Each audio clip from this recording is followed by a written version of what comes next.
Hello everybody and welcome to Fox Today's Bio. Today we're going to be swimming alongside our unicellular microfriends to see how they get around in their tiny world. Cue the intro.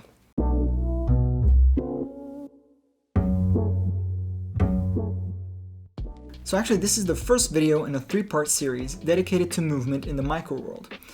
In this one we're going to be talking about single-celled organisms, specifically eukaryotes, because I have other plans for bacteria. So without further ado, let's jump into the action and check these peeps out, starting with a video that you might recognize.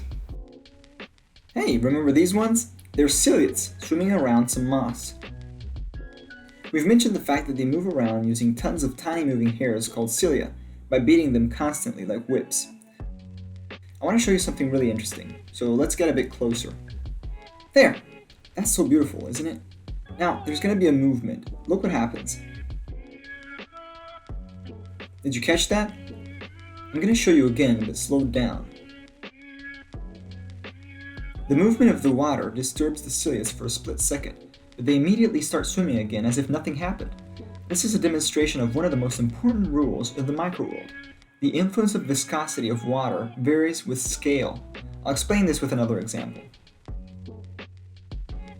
This is a Paramecium caudatum, one of the most common ciliates you'd find in a body of fresh water. You'll notice that when it moves, it seems to be able to stop in its tracks, rotate, and then move again as if it was swimming in honey. Well, that's because, at this scale, it's basically what it's doing. Since the micropeeps are so small, the forces between the water molecules that surround them have a much larger influence on them than they would on us. The physical explanation for this is complicated and involves the Navier-Stokes equation and Reynolds number, but that's not the kind of content I want to present here, at least for now. The result of this is that microorganisms at this scale have had to find ways to move in this water goop, and cilia work great for that.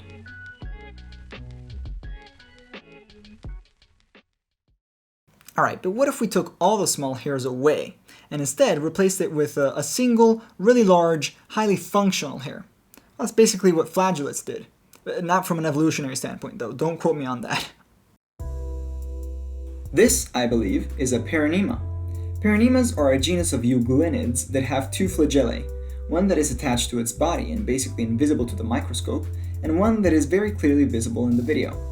They hold the leading flagellum rigidly in front of themselves, and only the tip moves, which makes them move by a type of motion called gliding. This gliding motion is very different than the one ciliates have, and gives Paramecium much less mobility than their multi-haired cousins. That said, these peeps mostly invested in a more aggressive predatory lifestyle, and they still move decently fast. In fact, the flagellum is also used to look for prey to eat.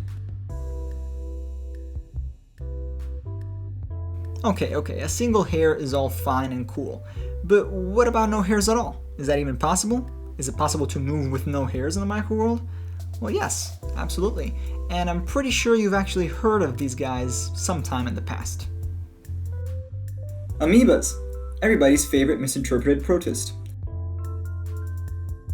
For some reason, they've become quite famous in the public eye, and, at least in my experience, they are often confused to be basically any other of the micropeeps. In reality, amoebas are a huge group including any single-celled organisms that move by using pseudopods. See the little arms extending out from this glob? Those are the pseudopods, a word that literally means fake little feet. They are parts of the cell itself that are extended to move around. They stick on a surface, and the amoeba moves along the arms by basically tugging itself. This is a really slow way of moving relatively to the ones that we've already seen. Suffice it to say, this video is sped up times 2. This is how slow they actually move.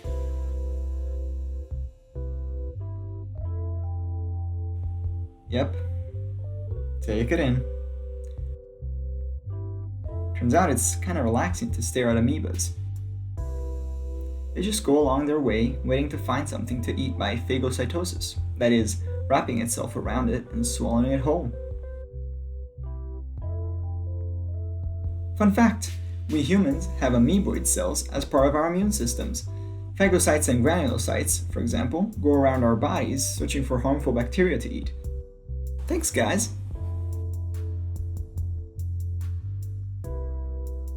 Finally, there is one last peep I want to mention. but I won't get too far into it because I think they deserve a video of their own. This is a diatom. Specifically, I think it's from the Cilia genus. I wanted to show you this one because, well, it's completely different from all the others I've shown you so far. It has no cilia, no flagella, and as you can see, it's not using pseudopodia either. So how's this thing moving? Well, the truth is, we don't know for sure. The leading theory suggests that diatoms use tiny little feet-like structures that move in their raphe, which is basically a slit that runs all along their bodies, to move along surfaces. These, quote, feet would apparently be made out of mucilage, which is basically a type of mucus secretion. But there are a few problems with this theory that I can't really explain in depth without introducing concepts of molecular biology.